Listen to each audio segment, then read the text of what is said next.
pizza लाभार ब्रेडजों बानाय बा मेन पिज्जानि बेसजोंनो बानाय एखे फ्लेभारखौनो मोनखायो आं दिनै ब्रेडजोंनो बानायगोन थाबैनो 15 to 20 मिनिट्सनि गेजेरावनो बानायनो हायो आङो मोनसेखौ अभेनाव बानायगोन मोनसेखौ ओरैनो फ्राइ पेनावहाय गेसावनो बानायगोन मा इनग्रेडियेन्ट्सफोरखौ नांगौ बेखौ रेडि खालामनानै लाखानोसै बिनि थाखाय आङो माइक्रवेभखौ ओमफ्रायहाय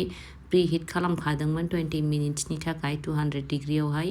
ओमफ्राय बेवहाय आङो केपसिकाम सामब्राम गोजा बेखौ बेबायदि गिदिर गिदिर हानानै लाबाय एसे ब्लेक अलिभ्स दङमोन आंनाव फ्रिजाव बेखौ बेबायदि हाफ्लेनानै लाबाय गथ'फ्रा मोजांबो मोना थ' एसेल' होबाय आङो ओमफ्राय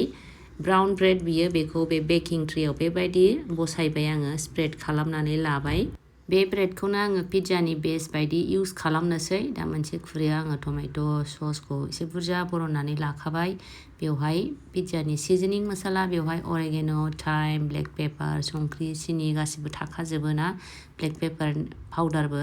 थ' बेखौहाय मिक्स खालामफाबाय आङो टमेट' ससआवहाय ओमफ्राय ब्रेडआवहाय बेबायदि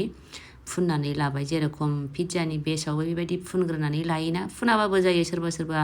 मोजांबो मोना टमेट' सस केचापफोरखौहाय थ' स्किप खालामनो हागोन ओमफ्राय आंनावहाय श्रेडेड माने अलरेडि श्रेडेड मोनो मार्केटाव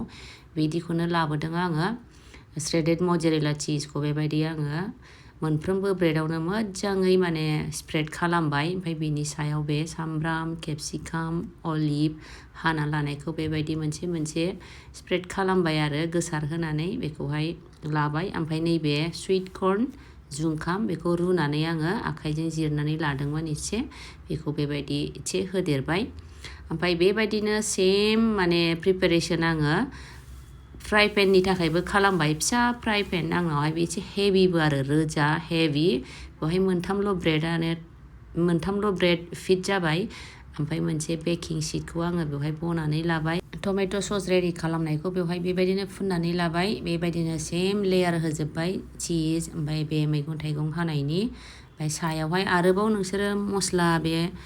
पिज्जानि सिजनिं मसालाफोरखौ आरोबाव स्प्रिंकल खालामबावनो हायो माइक्रवेभआव आङो 15 मिनिट्सनि थाखाय सिगाङाव बेक खालामग्रोदों उनावहाय आङो आरोबाव 5 मिनिट्सनि थाखाय बारायनानै बेखौ बेक खालामदों बेजों मा जादों बे साइडआव ब्रेडआ ना